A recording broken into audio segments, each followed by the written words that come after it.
إن الحمد لله نحمده ونستعينه ونستغفره ونعوذ بالله من شرور أنفسنا ومن سيئات أعمالنا.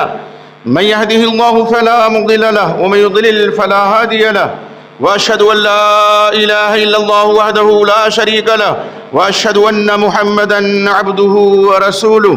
يا أيها الذين آمنوا اتقوا الله حق تقاته ولا تموتن إلا وأنتم مسلمون. يا أيها الناس اتقوا ربكم الذي خلقكم من نفس واحدة وخلق منها زوجها وبث منهما رجالا كثيرا ونساء واتقوا الله الذي تساءلون به والأرحام إن الله كان عليكم رقيبا. يا أيها الذين آمنوا اتقوا الله وقولوا قولا سديدا يصلح لكم أعمالكم ويغفر لكم ذنوبكم ومن يطع الله ورسوله فقد فاز فوزا عظيما. أما بعد فإن خير الحديث كتاب الله وخير الهدي هدي محمد صلى الله عليه وسلم وشر الأمور محدثاتها وكل محدثة بدعة وكل بدعة ضلالة وكل ضلالة في النار.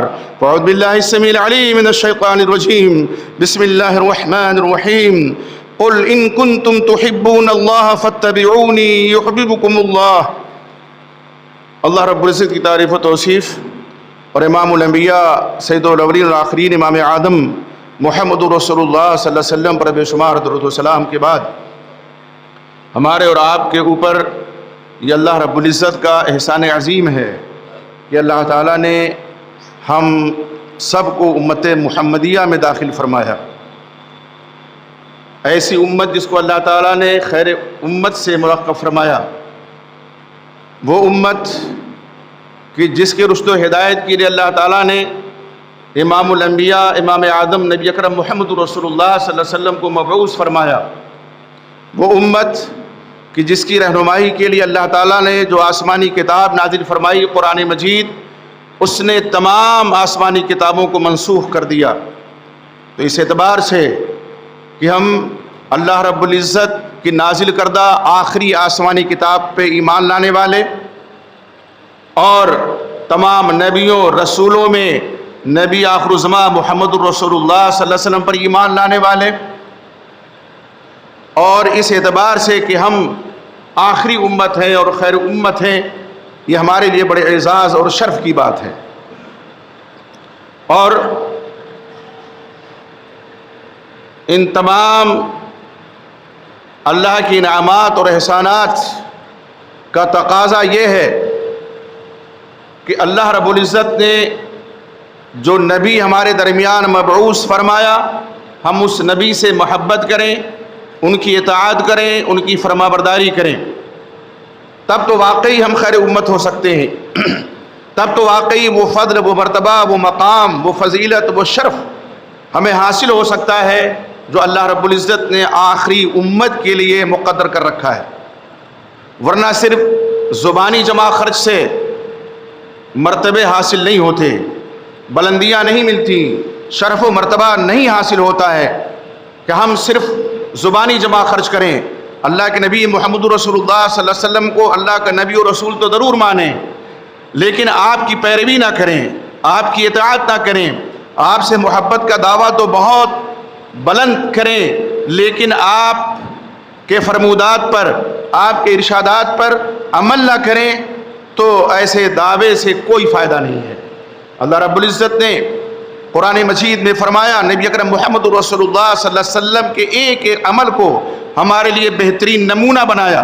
فرمایا لقد کان لکم فی رسول اللہ اسوۃ حسنہ، یقینا رسول اللہ صلی اللہ علیہ وسلم کی حیات طیبہ میں تمہارے لیے بہترین نمونہ ہے.